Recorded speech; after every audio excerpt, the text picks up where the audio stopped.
கர்த்தருடைய பரிசுத்த நாமத்துக்கு மகிமை உண்டாகட்டும். நாங்கள் இஸ்ரவேல் ஜனங்களை பார்க்கிலும் விசேஷித்தவர்கள். காரணம் என்ன தெரியுமா? இஸ்ரவேல் ஜனங்களுக்கு ஒரு மிருகத்தின் இரத்தம் அடிக்கப்பட்டு அவருடைய நிலைகளிலே பூசப்பட்டது. ஆனால் எனக்கும் உங்களுக்கும் எங்களுக்கு வரப்போம் சந்ததிக்கு தெய்வத்தின் இரத்தம் அடிக்கப்பட்டு எங்களுக்காக பூசப்பட்டிருக்கிறது. நாங்கள் விசேஷித்தவர்கள். ஆமென். அவ்வளவா எங்களை நேசித்ததின் நிமித்தம் நாங்கள் இயேசுவே கூப்பிட கூட எங்களுக்கு தகுதி இல்லாத ஜனங்களைத்தான் இன்றைக்கு அவருடைய நாமத்தை யெகோவா என்றும் எங்களுடைய நல்ல மேய்ப்பர் என்றும் எங்களுக்கு அப்பா என்றும் எங்களுடைய நேசர் என்றும் நாங்கள் அவரை நோக்கி இந்த நாம் உச்சரிக்க எங்களுக்கு தந்தது அவருடைய கிருபை. ஆமென். நாங்கள் கொஞ்சம் பேராயிருந்தாலும் எங்களோடு இருப்பவர் பெரியவர், எங்களோடு இருப்பவர் சர்வ வல்லமை உள்ளவர். அவர் சொன்னால் ஆகும். ஆமென். நாங்கள் இன்றைக்கு நானும் நீங்களும் இன்றைக்கு பரிசுத்த ஆவியானவர் எங்களை வைத்து தியானிக்க வைக்க போகிறார். நான் ஒரு பெரிய ஊழியக்காரன் அல்ல, உங்களை போல ஒரு சாதாரண ஒரு ஆள் தான். இந்த இடத்துல வேதத்தை சுமந்து வருகிற வார்த்தைகள் ஒரு தனிப்பட்ட ஒரு மனிதனை குற்றப்படுத்தவோ ஒரு குடும்பத்துக்கு ஏற்ற வார்த்தையை கொண்டு வரவோ இல்லை. இது பரிசுத்த ஆவியானவர் முதலாவது இது எனக்கு, என் குடும்பத்துக்கு, என் சபைக்கு, நான் என்னுடைய சபை ஜனங்களோடு சேர்ந்து பரிசுத்த ஆவியானவர் தந்த வார்த்தைகளை நாங்கள் தியானிக்க போகிறோம். ஆமென். எடுத்துக்கொள்வோம் ஆதாரமாக 1 கொரிந்தியர் 6வது அதிகாரம் 12வது வசனம். எல்லாவற்றையும் அனுபவிக்க எனக்கு அதிகாரம் உண்டு, ஆகிலும் எல்லாம் தகுதியாயிராது. எல்லாவற்றையும் அனுபவிக்க எனக்கு அதிகாரம் உண்டு, ஆனாலும் நான் ஒன்றிற்கும் அடிமைப்படேன்.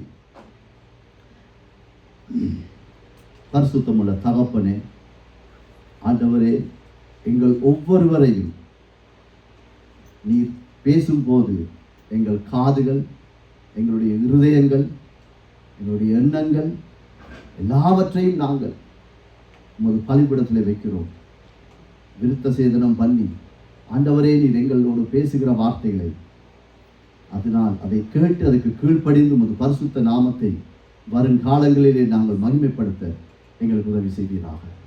இயேசுவின் மூலம் ஜெபிக்கிறேன் பிதாவே, ஆமென். இந்த வார்த்தை,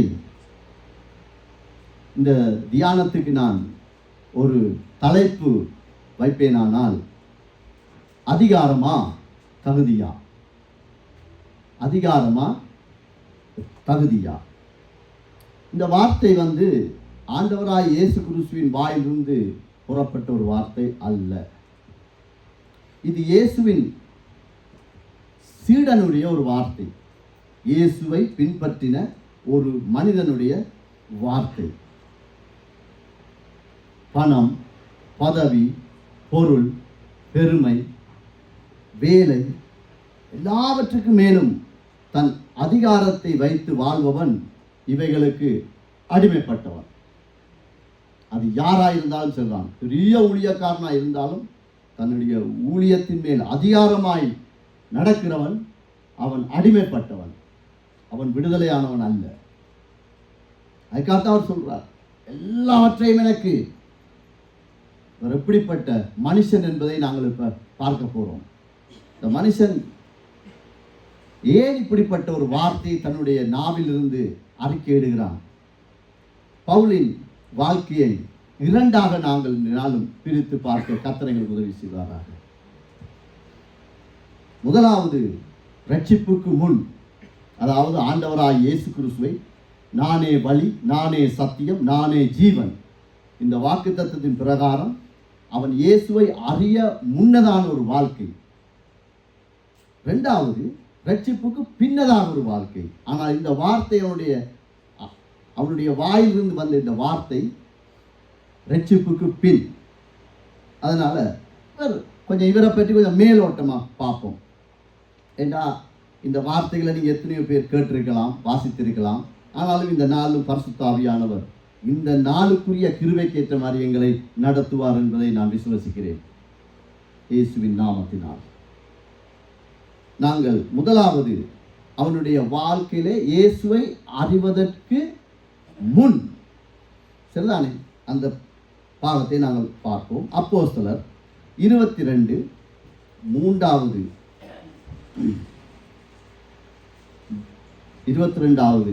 அதிகாரம் 3-5 வரைக்கும் பார்ப்போம்.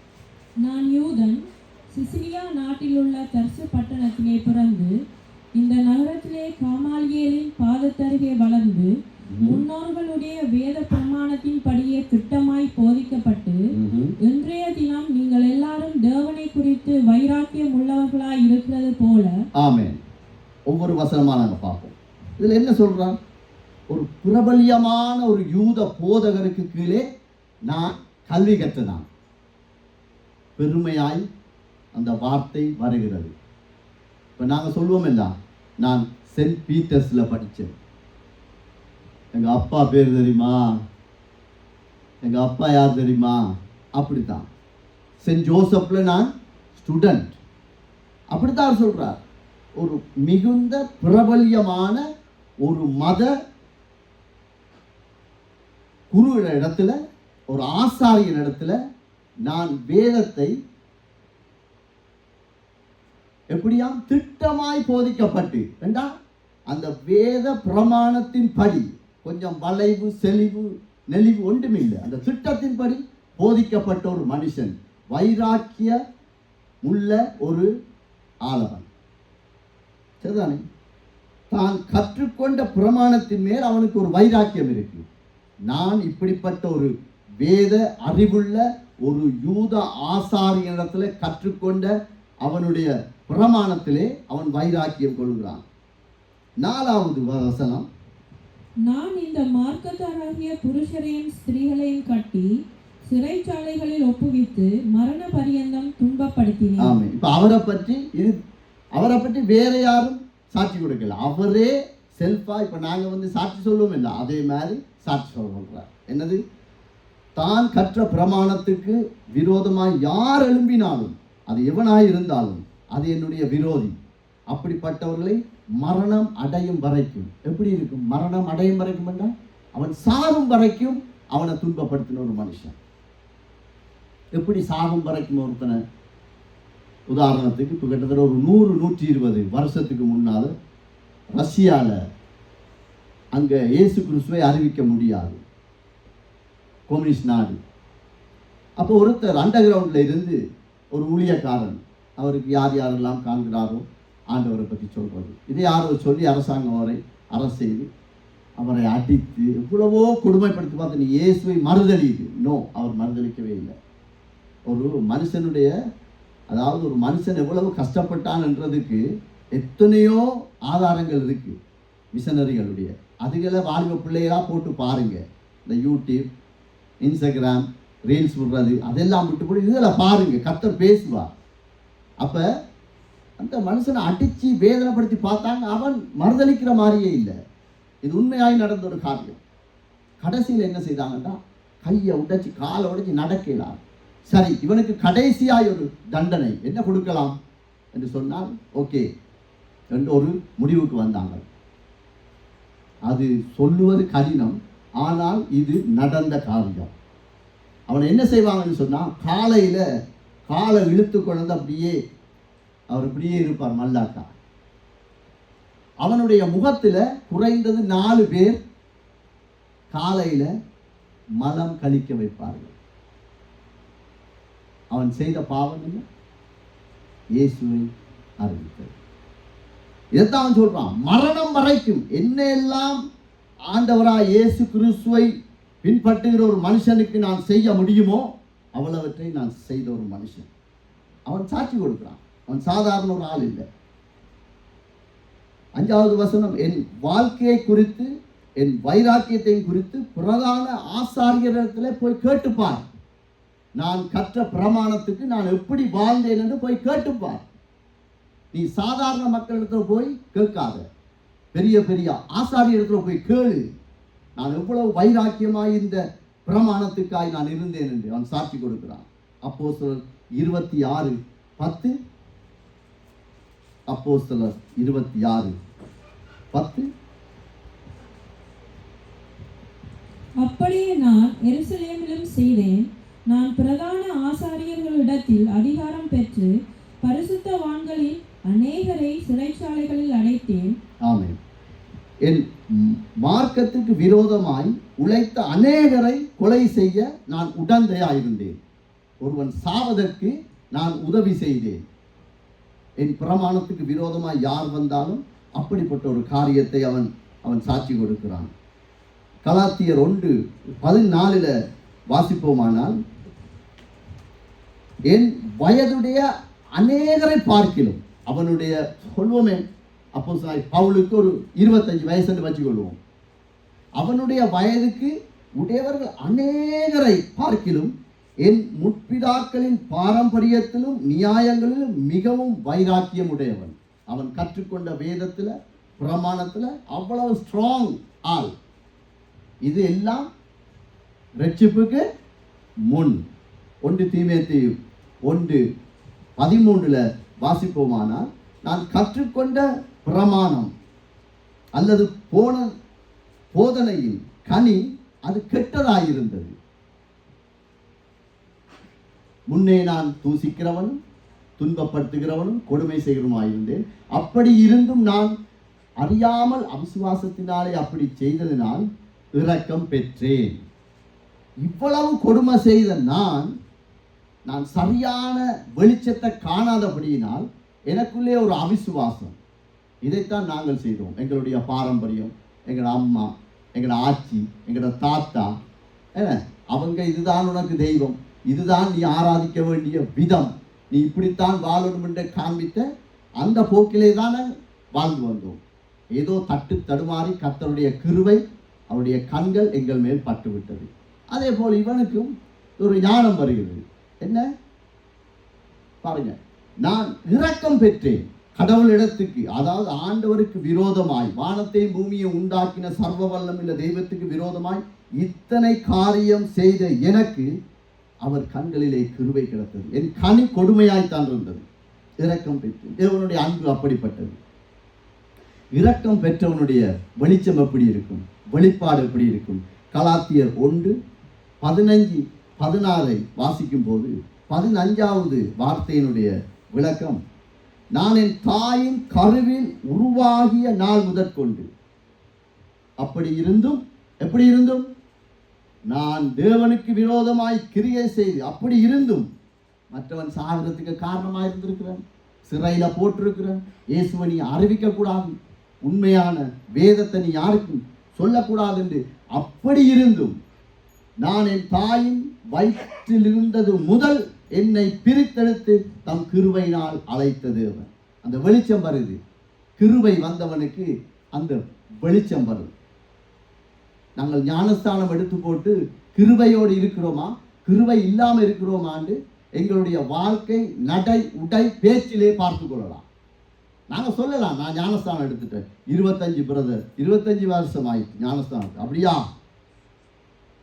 30 வருஷம் ஆயிட்டு, அப்படியா? ஆனால் அந்த இரக்கத்தின் கிருபை எங்களிடத்துல இருக்காண்டு நாங்கள் இந்த வார்த்தையை வச்சு நாங்கள் எங்களை கேள்வி கேட்க வேண்டிய நேரம் இது. இரக்கம் பெற்று 16வது வசனம், தேவ ராஜ்யத்துக்காக இயேசுவே வழி, சத்தியம், ஜீவன் என்று தேவனை எனக்குள் வெளிப்படுத்த தேவன் என் மேலே சித்தம் கொண்டார். உண்மையான வழியை, உண்மையான வேதத்தை, உண்மையான மார்க்கத்தை, உண்மையான சமாதானத்தை, விடுதலையை எனக்குள் வெளிப்படுத்த, அவரை வெளிப்படுத்தல, எனக்குள் இயேசு வெளிப்பட எவ்வளவு கிருபையுள்ள ஆண்டவர். இன்றைக்கும் எங்களை இந்த இடத்துல அழைச்சது அப்படித்தான். அவர் யாரு, அவர் எப்படிப்பட்டவர் என்றதை எங்களுக்குள்ள வெளிப்படுத்துகிறாரு. அவனுடைய அறிக்கை இப்படித்தான் இருக்கிறது. நான் என் பாரம்பரியத்தோடும் நான் என்னென்னெல்லாம் என்னுடைய பாரம்பரியமான யூத மார்க்கத்தின்படி நான் என்னிடத்தில் இருக்கிறதோ கற்றுக்கொண்டேனோ, இது எல்லாவற்றிலும் பார்க்கும் மேன்மையான ஒரு விஷயம், நான் என் மாம்சத்தோடும் இரத்தத்தோடும் என்ன செய்யலையா, உடன்படிக்கை பண்ணல. தம்முடைய குமாரனை நான் புறஜாதிகளிடத்தில் சுவிசேஷமாய் அறிவிக்கும் பொருட்டாக அவரை எனக்குள் வெளிப்படுத்த பிரியமாயிருந்த போது உடனே நான் மாம்சத்தோடும் இரத்தத்தோடும் யோசனை பண்ணாமலும். கர்த்தருக்கு விரோதமாய் அவன் யோசிக்கவே இல்லை. ஏன் யோசிச்சிருக்கலாம், அடே நீ யாரோட ஸ்டூடெண்டா அப்படித்தானே கேட்பேன், எவ்வளவு பெரிய ஒரு போதகன், அவன்கிட்ட படித்த பிள்ளையானே ஏன்னா அப்படிதான் சொல்லுவாங்க. இப்போ எங்கட அண்ணன் ரோமன் கத்தோலிக்கத்தில் ஃபாதர் என்று வச்சு கொள்வோம். என்ன சொல்லுவாங்க, டேய் உங்க அண்ணன் ஃபாதர் தான், நீ என்னடா அல்லலியா கூட்டத்துக்கு கேள்வி வருமா வராதா? வரும். நீ பாரம்பரியமான இந்த மார்க்கத்தில் இருந்து கொண்டு இப்ப இயேசுவேன்னு போறான். அப்படி வந்த போதிலும் மாம்சத்தோடும் இரத்தத்தோடும் அவனை தானால் உடன்படிக்கை பண்ணல, யோசிக்கவே இல்லை. அப்படிப்பட்ட ஒரு மனுஷன். இப்ப பவுலுடைய 2வது பக்கத்தை வேகமாக பார்ப்போம். அதாவது ரட்சிப்புக்கு பின் இது முக்கியமான ஒரு பகுதி. மேலே பார்த்தது எல்லாம் எங்களோட ஒத்து போகும். ஆனால் இந்த கடைசியாக வாசித்த 2 வசனத்தை தவிர, எது அவருடைய கிருபை பெற்ற நான் அந்த கிருபையின்படி வாழ்கிறேனா, 2வது நான் அவருடைய கிருபையை பெற்ற நான் மாம்சத்தோடும் இரத்தத்தோடும் நான் இன்றைக்கும் போராடி கொண்டா இருக்கிறேன்.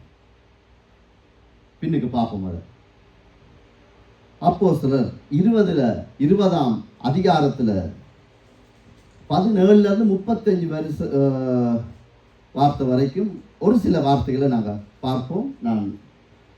நீங்கள் போடுங்க. அப்போஸ்தலர் 20:17வது அதிகாரம். இதில் நீங்கள் போடுங்க, நாங்கள் அப்படியே தியானிச்சு கொண்டு போவோம். நேரம் எங்களுக்கு சுருக்கப்பட்டிருக்கிறது. ஸ்தோத்திரம். எபேசு அவர் என்ன செய்யறா, சபையார் எல்லாரையும் கூப்பிடுறாரு. இப்போ அவர் அந்த தேசத்திலிருந்து புறப்பட ஆயத்தப்படுறார். ஆறு பவுல் இயேசு அறிஞ்ச பிற்பாடு அந்த காரியங்கள் எல்லாம் உங்களுக்கு தெரியும். அவர் இயேசு அவரோடு பேசி அவருடைய கண்கள் எல்லாம் மங்களாக்கப்பட்டு, அதுக்கு பிறகு அவர் வெளிச்சத்தை பார்த்து கர்த்தருக்கு பின்னால் போய் கிட்டத்தட்ட எத்தனையோ ஆண்டுகளுக்கு பின்னதாக இந்த எபேசு சபையார் எல்லாரையும் கூப்பிடுறார். எல்லாம் வாப்பா, மூப்பரை வரவழைத்து. 18வது வசனம், தன்னுடைய ஊழியத்தின் நாட்களை அவர் ஞாபகப்படுத்துகிறார். அவர்கள் தன்னிடத்தில் வந்து சேர்ந்த போது அவன் அவர்களை நோக்கி, நான் ஆசியா நாட்டில் வந்த முதல் நாள் தொடக்கி, எப்ப உங்களோட ஊருக்கு உங்களோட சபைக்குள்ள நான் வந்த நாள் தொடக்கி எல்லா காலங்களிலும் உங்களுடைய இன்ன விதமாக இருந்தேன் என்பதை நீங்கள் அறிந்திருக்கிறீர்கள். சபையார் தான் சாட்சி. எப்படிப்பட்ட சாட்சின்னு பாருங்க. அவனை குறித்து அவன் சாட்சி சொல்லலை, நீங்க தான். நான் வந்த நாள்ல இருந்து இந்நாள் வரைக்கும். 19வது வசனம், வெகு மனத்தாழ்மையோடும் மிகுந்த கண்ணீரோடும் யூதருடைய தீமையான யோசனையினால் எனக்கு நேரிட்ட சோதனைகளோடும் நான் கர்த்தரை சேவித்தேன். எப்படி சேவித்தார்? சுகபோகமாவா? Car, motorcycle, coat, tie, அப்படி இல்லை. கண்ணீரோடு தாழ்மையோடு நான் உண்மையாய் கர்த்தரை சேவித்தேன். நன்மையானாலும் சரி, தீமையானாலும் சரி. நான் ஊழியம் செய்ததற்கு மூப்பர்களே சாட்சியா வைக்கிறான். விசுவாசிகளை கூப்பிடல, விசேஷித்தவங்க மூப்பர்கள், பிரசங்கம் பண்றவங்க, ஆலோசனை சங்கம் கூப்பிடுறாரா. நான் மிகுந்த மனத்தால் உங்களுக்கு முன்னால்தான் நான் வாழ்ந்திருக்கிறேன். 26,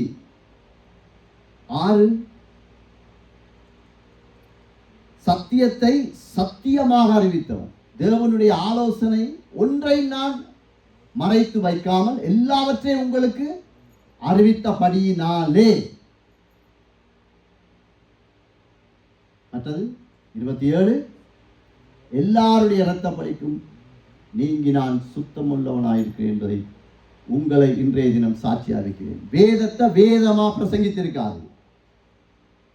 பவுல் என்ன செஞ்சிருக்காரு? வளைஞ்சி நெலிஞ்சி சுழிச்சி ஒரு குடும்பத்துக்கு ஏற்ற மாதிரி, ஒரு வாலிப பிள்ளைக்கு ஏற்ற மாதிரி சபைக்காக நோ. உன்னுடைய இரத்த பலிக்கு நான் ஆளாக கூடாது.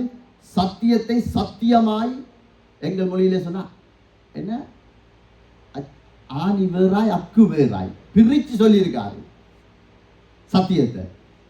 அப்படிப்பட்ட சாட்சியை நான் உங்களிடத்துல வைக்கிறேன். நான் உங்களிடத்துல வைக்கிறேன்டாப்பா, பிழை இருந்தா கேளு. சத்தியத்தை புரட்டாத ஒரு ஊழியக்காரன் தடவி தடவி எல்லாம் பிரசங்கம் பண்ண மாட்டாரு. சத்தியம் என்ன சொல்லுது? அதான், நீ பிழை என்றா பிழை, சரி என்றா சரி, மனம் திரும்புறியா மனம் திரும்பு, அவ்வளவுதான். உடன்படிக்கை அப்படித்தான் சொல்லுது. என்ன, வலது பக்கத்துல ஆசீர்வாதத்தை வைக்கிறார், இடது பக்கத்துல சாபத்தை வைக்கிறார். நீ எதை தெரிவு செய்யோ அதன்படிதான் உன்னுடைய வாழ்க்கை. அது யாரா இருந்தாலும் சரிதான். கர்த்தருக்கு கீழ்ப்படுகிறவன், வார்த்தையின்படி நடக்கிறவன், தீமை வந்தாலும் கர்த்தர் அவனோடு இருப்பார். வியாதி வந்தாலும் ஆண்டவர் எங்களோடு இருப்பார். உலகத்திலே உபத்திரவம் உண்டு. நாங்க சும்மா பொய்க்குத்தானே சொல்றது. சேர்ச்சிக்கு வந்தா விசா கிடைக்கும், பிரதர். சேர்ச்சிக்கு வந்தா கார் வாங்கி தருவாரு. சேர்ச்சிக்கு வந்தா அங்க அரசுலாம் எல்லாரும் வந்துருவாங்க. அதெல்லாம் போய். முதலாவது தேவனுடைய ராஜ்யத்தை நீதியம் தேடுகிற மனுஷனுக்கு கர்த்தர் துணையாக நிற்பார். வாசல்கள் திறக்கப்படும், வியாதி போகும். உண்மை. நாங்க எப்படி பிரசவிக்கிறோம்? சேர்ச்சிக்கு வாங்க, என்ன பிரச்சனை? இப்படி பிரச்சனை, சேர்ச்சிக்கு வாங்க. எப்படி வரும்? எப்படி வரும்? வராது, வாய்ப்பே இல்லை. அவன் சத்தியத்தை தடவி பிரசங்கிக்கிறான், சாட்சி வைக்கிறான். நீங்க அப்பா சாட்சி. 28, 29 நாங்கள் வாசிக்கும் போது, சபையை குறித்து, ஆகையால் உங்களை குறித்தும் தேவன் தம்முடைய சுய ரத்தத்தினாலே சம்பாதித்துக்கொள்ள. இது சபை சாதாரண இடம் இல்லை. நாங்கள் சொல்றோம் இல்ல, ஜீவோலி திருச்சபை கர்த்தர் ராஜரீகம் பண்ணுகிறார், வாக்குத்தத்தம் தந்தார் தந்தார் தந்தார் தந்தார். கர்த்தரை ராஜரீகம் பண்ண விடுறீங்களா? நாங்க விடுறோமா? எங்களோட குடும்பத்துல கர்த்தர் ராஜரீகம் பண்ணுகிறாரா? எங்கள் வாலிப பிள்ளைகள் மத்தியிலே கர்த்தர் ராஜரீகம் பண்ண நாங்க விடுறோமா? சம்பாதித்துக் கொண்ட சபை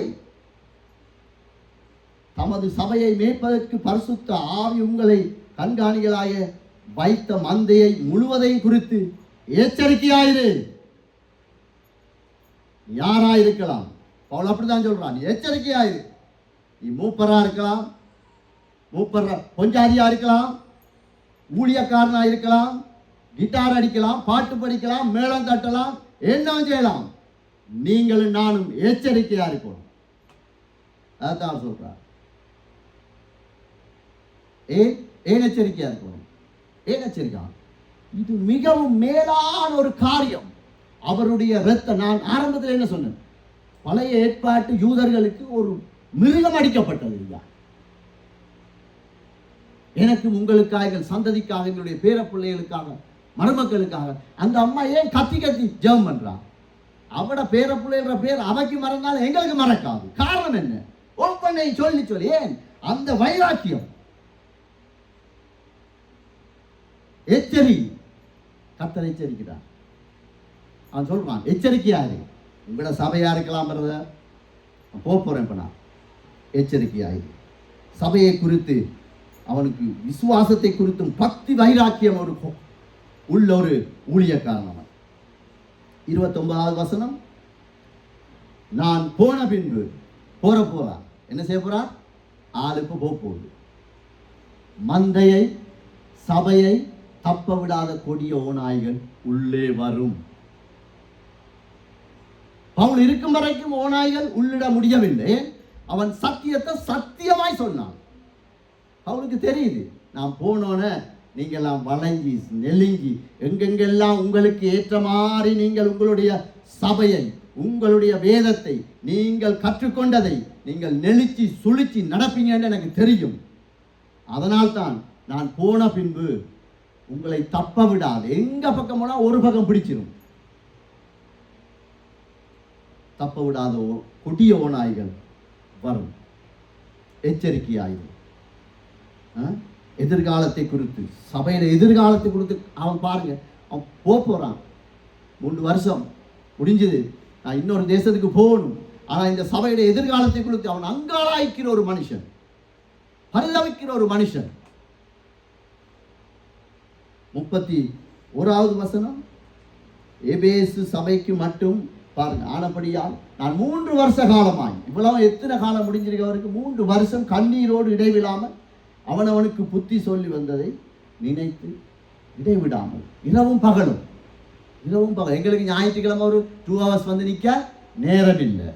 ஏண்டா எங்களுக்கு வீட்டு பிரச்சனை இருக்கும், ஃப்ளெக்ஸி ஜாப் இருக்குது, எல்லாம் இருக்குது, சரியா? ஆனால் அந்த நாளில் இரவும் பகலும் பிரசங்கம் கேட்ட சபையை தான் சொல்றான். தப்ப விடாத கள்ள நாய்கள் உங்களுக்குள்ளே வரப்போகுது. அப்போ எங்களோட நிலைமை எப்படி இருக்கும்? யோசிச்சு பாருங்க. இரவும் பகலும் அவன் கிட்டத்தட்ட 2190 பிரசங்கம் அவன் எடுத்திருக்கான். அவ்வளவுத்துக்கு அவன் ஆண்டவரை பற்றி எவ்வளவத்தை சொல்லணுமோ சத்தியத்தை சத்தியமா சொல்லி, உன்னுடைய இரத்த பலிக்கு நான் ஆள் இல்லை, வேதம் எதை சொல்லுதோ அப்படியே அவர் சொல்லியிருக்கார். 33 இருந்து 35 வரைக்கும் யாரிடமும் சபை ஜனங்களின் பணத்திலோ வருமானத்திலோ என் ஊழியம் சார்ந்து நான் இருக்கேன் இல்லை. ஒருவனுடைய வெள்ளியிலாகவும் பொன்னியிலாகவும் வஸ்துரையத்தான் நான் இச்சிக்கவில்லை. 34 எனக்காகவும் என்னுடனே கூட இருந்தவர்களுக்காகவும் இந்த கைகளே வேலை செய்தது. யோசிச்சு பாருங்க, அவன் இரவும் பகலும் அவன் வேதத்தை தியானிச்சிருக்கிறான், எல்லாருக்கும் ஆண்டவரை பற்றி சொல்லி இருக்கிறான், அவனுடைய தேவைக்காய் அவன் வேலை செய்திருக்கிறான், அவன் சாட்சி கொடுக்கிறான். நீங்கள் அறிந்திருக்கிறபடி எனக்கும் என்னுடனே கூட நீங்க அறிஞ்சிருக்கிறீங்க, நான் வேலை செய்கிறேன், ஜெபம் பண்றேன், உங்களுக்கு நான் வேதத்தை எடுக்கிறேன். எப்படி ஏனும்? 34வது வருஷம் மன்னிக்கவும், 35வது சத்தியத்தை போதித்தால் மட்டும் போதாது. அவன் சொல்றான், இப்படி பிரயாசப்பட்டு பலவீனத்தை தாங்கவும் வாங்குகிறதை பார்க்கிலும் கொடுக்கிறதே பாக்கியம் என்று யார் சொன்ன வார்த்தை? கர்த்தராகிய இயேசு சொன்ன வார்த்தைகளை நினைக்கவும் வேண்டுமென்று எல்லா விதத்திலேயும் உங்களுக்கு நான் காண்பித்தேன் என்றான்.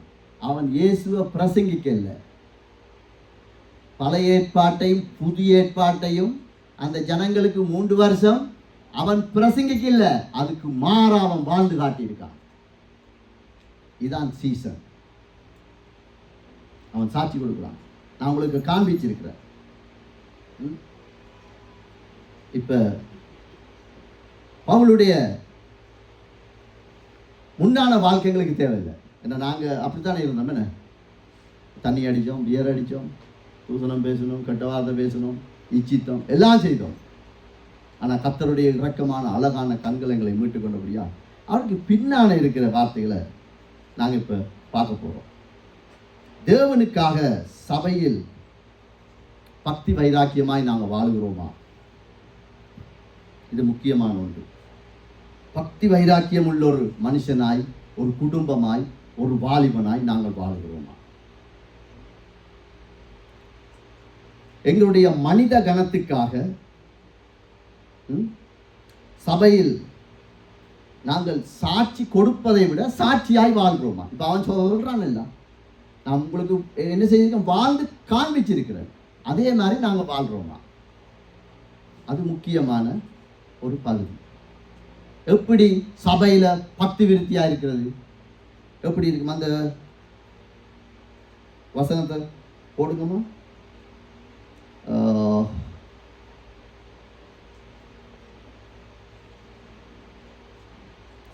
சத்தியம் அறிவித்தான் சபையை குறித்து பக்தி வைராக்கியம். 28, 29 போடுங்க. 28, 29 அப்போஸ்தலர் 28, 28 போடுங்க. 20ஆம் அதிகாரம் 28ஆம் வசனம். நீங்க 29 போடுறீங்க, அதுக்கு முந்தின வசனம்.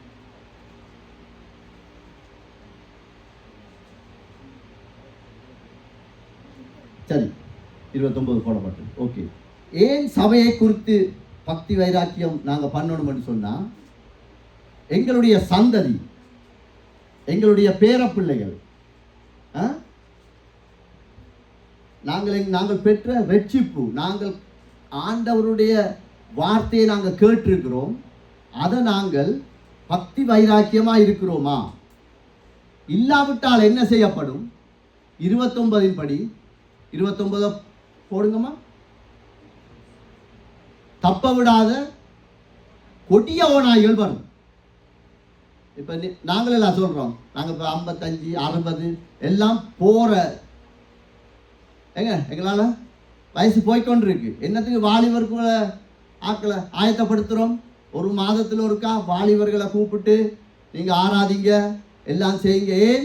இந்த சபையை கொண்டு நடத்த. மோசே போனான், யோசுவா வந்தான், அதே மாதிரி தான். ஏன்னா அப்ப நாங்க இப்ப இருக்கிற சபையை குறித்து நாங்க கேட்ட வார்த்தைக்கு உடன்படிக்கையின் படி நாங்கள் பக்தி வைராக்கியம் காட்டியே ஆகணும். சபையில என் மூலமாய் ஒருவன் இடரடையக்கூடாது. ஒரு வாலிப பிள்ளை என்னால துக்கமுகமாய் போயிடக்கூடாது. பல காரியங்கள் இருக்கு. என்னதான் நடந்தாலும் எழும்பு, சேர்ச்சிக்கு போ வா. இப்ப நான் இருக்கிறேன், எனக்கு அலுப்பா இருக்கு, இல்லாட்டி எனக்கு வேலை இருக்கு, நீங்க எல்லாரும் சேர்ச்சிக்கு போக வேண்டாம், அவங்க வந்துடுவாங்க. என்ன அதை எந்த புள்ள பார்க்கும். யார் பார்க்கும்? 4 பிள்ளைகள் இருக்கு, 5வது புள்ள ஒன்றவே கத்தருக்கு மகிமை உண்டாகும். அவங்க பார்ப்பாங்க, அப்புறம் இப்படித்தானே. என்ன சபையில வைராக்கியம் இல்லை. இயேசு நல்லவர் என்று அப்பா சொல்றார், ஞானஸ்தானம் எடுத்து 40 வருஷம் என்றார், 30 வருஷம் என்றார், எல்லாம் படிக்கிறாரு. ஆனா சபையை குறித்து அப்பருக்கு எந்த ஒரு வைராக்கியம் இல்லை. அப்ப என் பிள்ளைகளுடைய வாழ்க்கையில, எங்களுடைய பிள்ளைகளுடைய வாழ்க்கையில இந்த கொடிய நாய்கள் வந்து வேலையை காட்டும், காசை காட்டும், உன் தேவையை காட்டும். இதுக்கு நாங்கள் இடம் கொடுக்க கூடாது. சரிதானே? இதுல நாங்கள் மிச்சம் கவனமா இருக்கோம். யாருக்காகவும் எதற்காகவும் பரிசுத்த ஆவியானவர் நாங்கள் தூக்கப்படுத்தி விடக்கூடாது. நாங்கள் அறிந்த வேதத்தின்படி நாங்கள் முகதாட்சணியம் இல்லாத ஒரு சாட்சி உள்ள வாழ்க்கை, அவன் சாட்சியை வாழ்ந்து காட்டினது போல நானும் நீங்களும் பிள்ளைகளுக்கு முன்னால வாழ்ந்து காட்டுவோம். அதான் முக்கியம். 3வது பகுதி அப்போஸ்தலர் 20 28 29. ஒரு நபர் கூட நம்மால் பின்மாற்றம் அடையாதபடிக்கு தேவ சபைக்குள்ளே வெறிகொண்ட ஓநாய்கள், அப்போ நான் சொன்ன போல வராதபடிக்கு நாங்கள் காத்துக்கொள்ளணும். அதுக்கு ஒரு உதாரணம் என்ன தெரியுமா? இந்தியாவில் உண்மையாய் நடந்த ஒரு சம்பவம். ஒரு ஆலயத்தில் பாடகர் குழு இருக்கு, ஓகன் கிட்டார் எல்லாம் இருக்கு. பாஸ்டர் மகன் ஓகனை போய் தொட்டு பிளே பண்ணிட்டாண்டு சபை 2ஆ பிரிஞ்சிட்டு. இது உண்மையா நடந்தது. பட் அவங்களுக்கு சாட்சியோட நீங்க வாங்க, நான் அவங்களுக்கு காண்பிக்கிறேன். இது எப்படிப்பட்ட சபை? ஹலோ, இருக்கிறீங்களா? அவன் என்ன செஞ்சிட்டான்? ஒரு புள்ள போய் ஓகனை தொட்டு பார்த்துட்டான். அதனால நீ தொட்டு பார்க்கலாம். சபை 2ஆ பிரிஞ்சிட்டு. இப்படிப்பட்ட காரியங்கள் சரிதானே? பலிபீடத்திலே வைக்கணும். அது எந்த பொருளாக இருந்தாலும் சரி. நான் ஒரு ஓகனை வாங்குறேன், மேளத்தை வாங்குறேன், என்னவும் வாங்குறேன், கத்தரிக்காக எந்த பிள்ளை அடிக்காது, இன்னொரு பிள்ளை அடிக்க விடு. பலிபீடத்திலே வைக்கணும். வைக்காட்டி அது ஊழியம் இல்லை. அது எந்த பிள்ளை பார்க்கும். மார்க்கஸுக்கு நான் சொல்றேன், ஓகனை கொண்டு போறா, ஆட்டையும் கொடுக்கக்கூடாது, கொண்டு வந்துருவோம். அது என்ன செய்யும்? மைண்டில் அப்படியே ரிசீவ் பண்ணும். இப்படித்தான் என்ன, அவங்களுக்கு கொடுக்காது, இவங்களுக்கு கொடுக்காது, நீ அடிக்காது, எங்கடது நே. தேவ சமூகத்தில் நாங்கள் இப்படித்தான் நாங்கள் சபையிலே பக்தி வைராக்கிங்க. காசு என்ன காசு இல்லை, யோசிச்சு பாருங்க. அமெரிக்காவில் பக்கத்தில்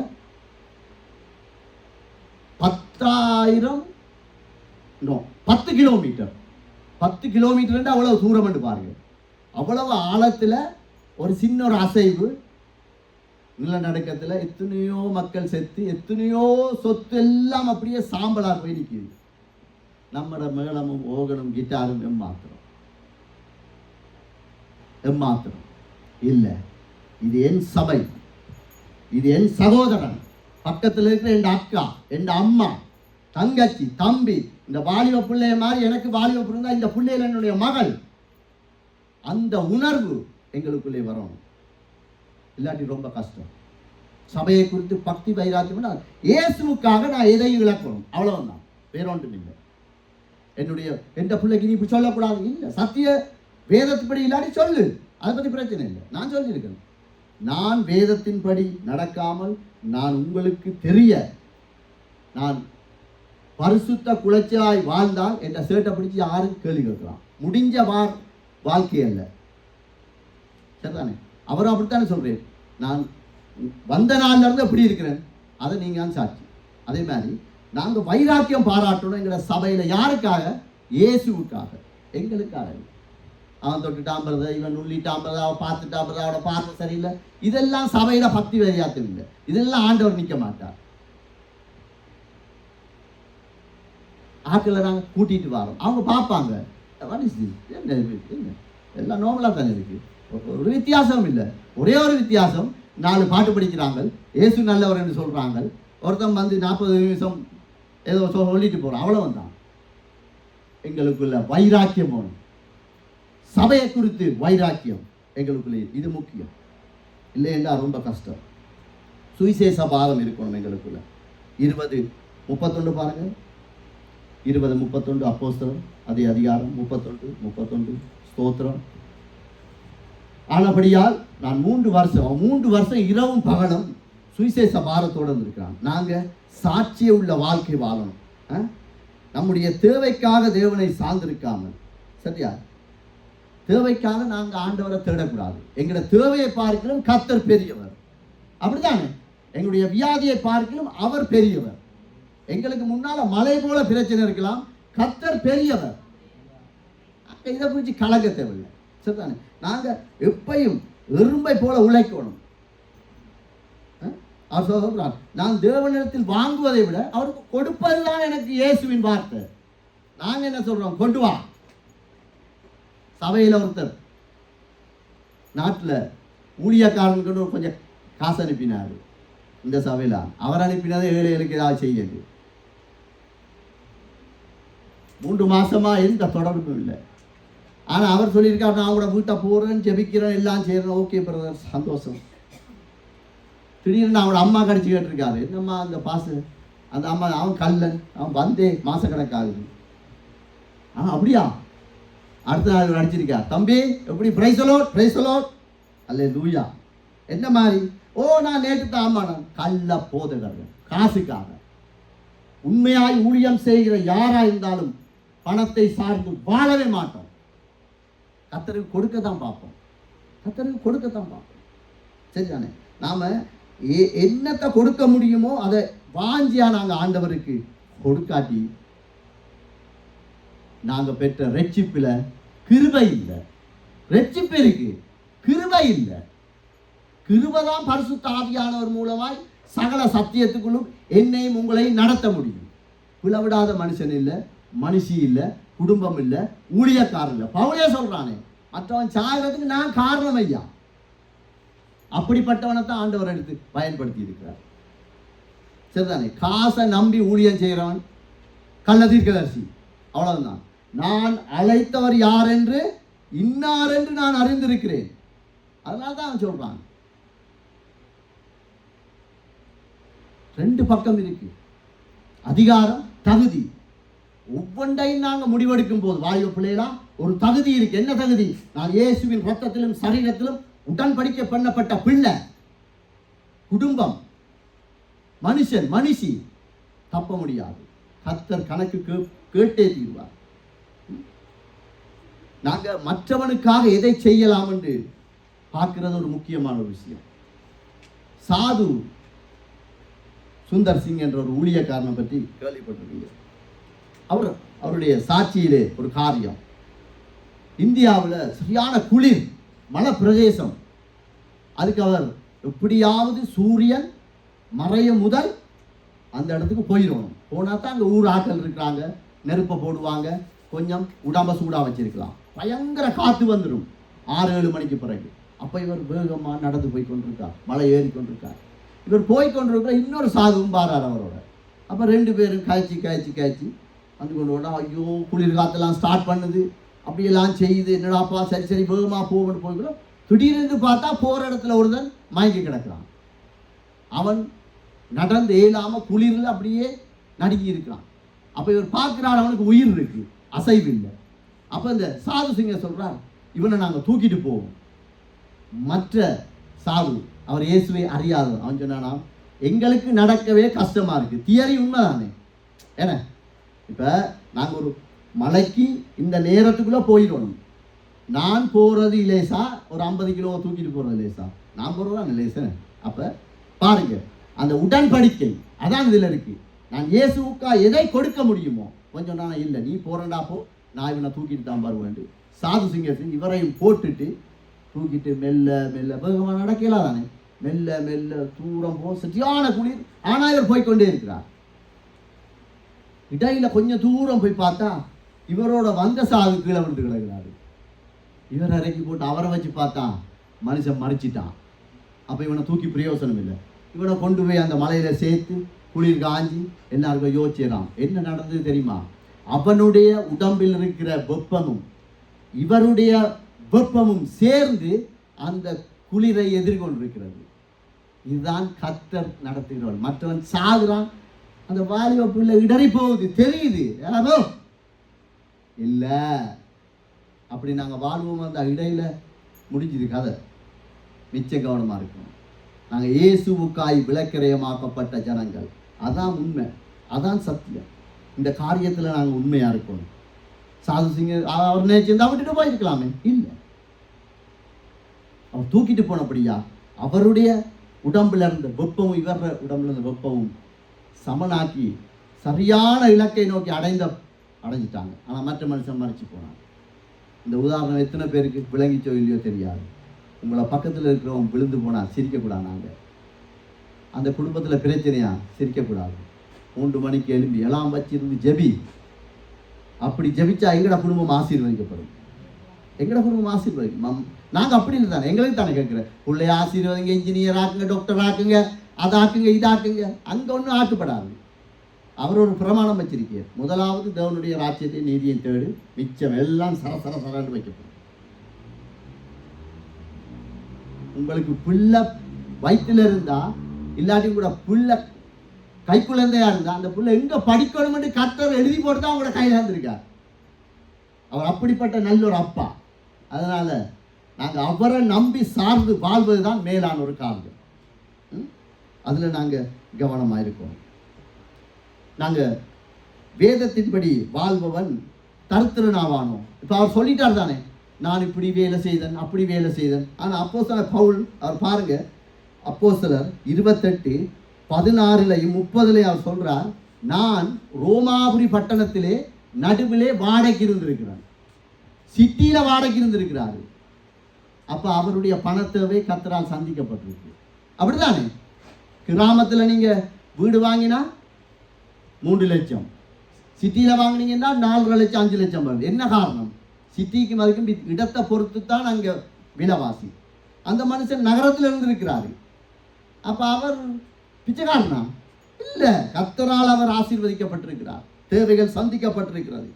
அப்போஸ்தலர் 24:26 ஒரு உயர்ந்த இடத்திலே இருக்கிற ஒரு மனுஷன் இவனை விடுவிச்சா காசு வாங்கலாம் என்ற அளவுக்கு யோசிச்சிருக்கிறான். அப்ப பாருங்க, 24 அப்போஸ்தலர் 24:26 மேலும் அவன் பவுலை விடுவிக்கும்படி தனக்கு அவன் படம் காசு, ஏண்டா அவனை பார்க்க அப்படி இருந்திருக்கு, பிச்சைக்காரனா இருக்கல்ல, ஆண்டவருக்கு ஊழியம் செய்யறாங்க, ஆண்டவருக்காக உண்மையாய் வாழ்றாங்க, பிச்சைக்காரன் ஆக மாட்டோம். கர்த்தர் அவர் சொல்ல, என் முகத்தை பார்க்கிறவனை நான் முடிக்கிறவங்களுக்கு தான் ஆசீர்வாதம்.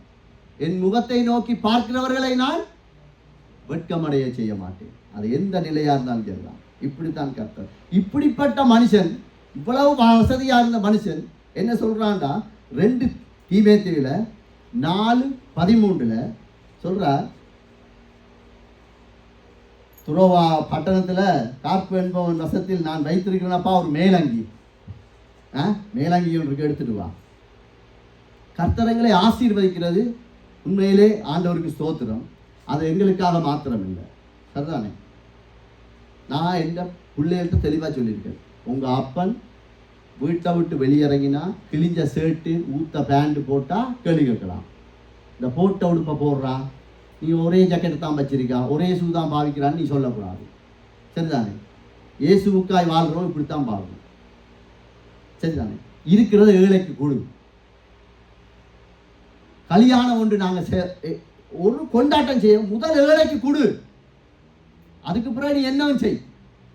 அதான் வைராக்கியம் பாரு. அவரோடு செய்த உடன்படிக்கையில நாங்கள் உண்மையா இருக்கணும். அவன் சொல்றான் பவுல், அவனுக்கு எத்தனை பேர் இருப்பாங்க, விசுவாசி எத்தனை பேர் இருந்திருப்பாங்க, அவன் எவ்வளவு பெரிய ஊழியக்காரன், அவன் இடத்துக்கு எங்கேயோ வச்சு அங்கேயே திருப்பி கொண்டு வாழ்றான். தேவையில்லை. அவன் இம்மைக்காய் வாழல, மறுமையை நோக்கி வாழ்கிறான். நானும் என் குடும்பமும் என் பிள்ளைகளும் வாலிப பிள்ளைகளும் இந்த இடத்துல இருக்க ஒவ்வொருவரும் ஒன்னையில கேட்கிற நீங்க யாரா இருந்தாலும் மறுமைக்காய் வாழ்ந்தால் கர்த்தர் அவருடைய வழியிலே நடத்த வல்லமை உள்ளவராயிருக்கிறார். No doubt. அதை குறித்து எங்களுக்கு சந்தேகமே வர தேவையில்லை. நாங்க கலாத்தியர் 1:16 போடுங்கம்மா. கலாத்தியர் 1:16. இது தம்முடைய குமாரனை நான் புறஜாதிகளிடத்தில் சுவிசேஷமாய் அறிவிக்கும் பொருட்டாக அவரை எனக்குள் வெளிப்படுத்தின பிரியமுள்ள போது நான் மாம்சத்தோடும் இரத்தத்தோடும் யோசனை பண்ணல. இதுக்கு என்ன அர்த்தம் தெரியுமா? எங்களுக்கு சோதனை வராமல் இல்லை. 18-19 வயசு பிள்ளைக்கு அந்த ஓமோன்கள் சுரக்கக்குள்ள ஒரு லவ் வரும். எங்களுக்கு வந்தது தானே, அது பாவம் இல்லை. அதை எப்படி கையாளுறவன் இருக்கு, அதுதான் பாவம். நான் எங்களை பிள்ளைகிட்ட சொல்லிருக்கேன், நீ என்னை அப்பாவை பார்க்கலாம், என்னை ஃப்ரெண்டாக பாரு, என்ன வெளியே போய் என்ன நடந்தாலும் என்னட்டப்பா என்னட்ட சொல்லு, நான் அதெல்லாம் சோல்வ் பண்ணுவேன். வேத வசனத்தை வச்சு நாங்கள் ஆராயோம். சரிதானே? நாங்கள் மாம்சத்தோடும் இரத்தத்தோடும் உடன்படிக்கை பண்ணக்கூடாது. அது யாராயிருந்தாலும் சரிதான். சரிதானே? இன்றைக்கு ஆட்களை நாங்கள் ஒரு உருவம் கொடுக்கறதுக்கு ஊழியம் செய்யக்கூடாது. சரிதானே? ஒரு ஊழியக்காரனை கூப்பிட்டு கனம் பண்றீங்க, அவனுக்கு அவார்டு கொடுக்குறீங்க, நல்லது. ஆனா அந்த மனுஷன் விசா இல்லாதவனுக்கு என்ன தெரியுமா சொல்லிக்கான், நீ என்னை விட்ட வேலை செய், நான் ஐரோப்பா சம்பளம் தர மாட்டேன், ரொமேனியா காசு தாரேன். எனக்கு என்னடி நீங்க அவார்டு கொடுப்பீங்க? ஆண்டவர் அந்த நின்றுப்பாரு யோசிக்கிறீங்களா? பொன்னாடா போத்துறது, பொக்க கொடுக்கறது, இதெல்லாம் எங்க வந்தது? அதான் நாங்கள் லூசாக்குறோம். எங்களோட சபையை நாங்கள் லூசாக்க கூடாது. சரிதானே? சத்தியம் சத்தியம் தான். இதுக்கு பிறகு இந்த மேடையில என்னை இறக்கினாலும் பரவாயில்லை. கர்த்தர் என்னை பயன்படுத்த நினைத்தால் யாராலையும் தடுக்க முடியாது. கர்த்தர் என்னை பயன்படுத்த கூடாதுன்னு நினைத்தால் யாராலையும் என்னை பயன்படுத்த முடியாது. இந்த சத்தியம் எனக்கு நன்றாய் தெரியும். எப்படி இருக்கு பாருங்க, சரியா பாருங்க. ஒரு மனுஷனை ஒரு மனுஷிய பாருங்க, அவனுக்காக ஜெர்மனும் சும்மா சோப்பு நாங்கள் ஆள் காட்டலாம். சும்மா மாலையை போடுறது, பொன்னாடைய போத்துறது, அவரை கொஞ்சம் நிற்கிறது, அவர் எங்களோட சபையில் 2 பேர் நாங்கள் இவ்வளவு பேர் இருந்தால் கூட கர்த்தர்ன்றதுல கிரியை செய்வார். நாங்கள் அப்படி இருந்தால் நாங்கள் நினைக்கிறேன் சேர்ச் வாங்கணும், 50 பேர் வரணும், 100 பேர் வரணும், இப்படியே சொல்லி கொண்டிருக்கிறோமே தவிர சபையில பக்தி வைராக்கியம் எங்க போயிட்டு? மாம்சத்தோடும் இரத்தத்தோடும் தானே நாங்கள் அப்படியே சேர்ந்து கொண்டு போறோம். ஆனா ஞாயிற்றுக்கிழமையில இயேசு நல்லவர், உபவாச கூட்டம், ஓகே, எல்லாம் செய்யறோம். சொந்த புருஷனை மன்னிக்க முடியலையே, மாம்சம் ரத்தம் விடுதில்லை. கொஞ்சம் அது எத்தனை வருஷம்? நான் சொல்லுவேன், எங்க அம்மாவுக்கு நான் சொல்லியிருக்கேன், அம்மா உங்களோட கையால சாப்பிட்ட வருஷத்தை பார்க்கலும் என்னுடைய மனைவியின் கையால் சாப்பிட்டது தான் அதிகம். நான் அப்படியே சொல்லுவேன். அவனுக்கு விரோதமாக நான் என்ன எழும்புறது? மாம்சமும் ரத்தம் எனக்கு விடாட்டி எழும்புவன். ஏண்டா நான் இயேசுவோடு உடன்படிக்கை பண்ணப்படல, பெயர் கிறிஸ்தவன், தெளிப்பு ஞானஸ்தானம், அப்படித்தான் இருக்கிறது. நான் ஆரம்பத்தில் சொன்ன போல என்னை உங்களையும் சாதாரணமாய் தெரிந்து, வாலிப பிள்ளைகளா உங்களையும் என்னையும் சாதாரணமாய் ஆண்டவர் தெரிந்து கொள்ளல. அவருடைய சுயரத்தம், ஒரு ஆட்டையோ மாட்டையோ அடித்து உங்களுக்காக உங்களுடைய பாவத்துக்காக அவர் விளக்கிறையும் பண்ணல. தன்னை தானே மாய்த்து கொண்ட ஒரு தெய்வம். அவரை குறித்து பக்தி வைராக்கியம் நாங்கள் பாராட்டணும். சரிதானே? சபை கூடுதலை விட்டு விடாத, விட்டு விடாத, அவ்வளவுதான் கதை. அங்க பிரதர் அவன் நோன்றான், அவன் முறைக்கிறான், இவன் பார்க்கிறான், இதெல்லாம் மாம்சமும் ரத்தமும் கிரியை செய்கிறோம். இன்றைக்கு எத்தனையோ வாலிப பிள்ளைகள் போதை கடிமையாயிருக்கு. எத்தனையோ பிள்ளைகள் வெளியால போகுது, எங்க போகுது ஒன்றும் தெரியாது. ஆனா வந்தோடனே பிரைஸ் தி லார்ட், ஹalleluya நாங்கள் நோ. இன்றைக்கு கர்த்தர் பேசுறார் சபையை குறித்து, அவருடைய சிலுவையை குறித்து. நானும் நீங்களும் பக்தி வைராக்கியம் பாராட்டினால் மாத்திரம்தான் கர்த்தருடைய கிருபைக்குள்ளாய்களை நடத்த முடியும்.